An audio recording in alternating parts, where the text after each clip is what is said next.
Go to Select, Subject.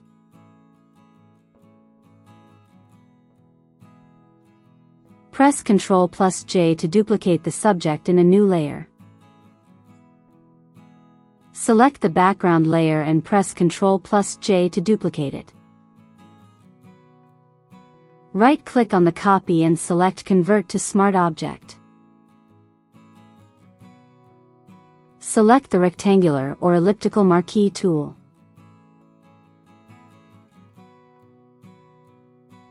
Make a selection.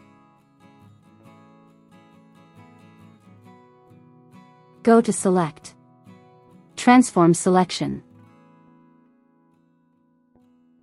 You can now resize and move the selection.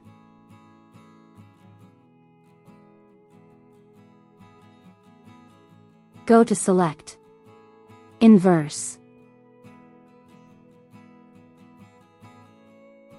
Go to Filter, Blur, Gaussian Blur.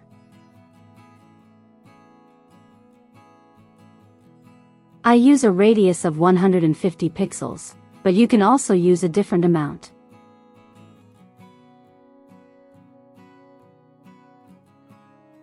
Select the layer with your subject.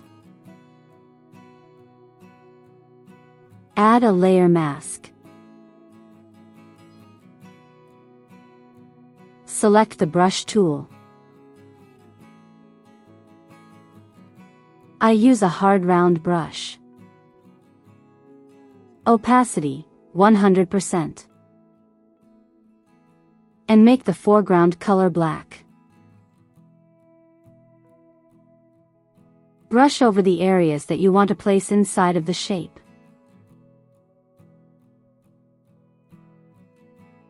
To bring something back, change the foreground color to white and brush over it again.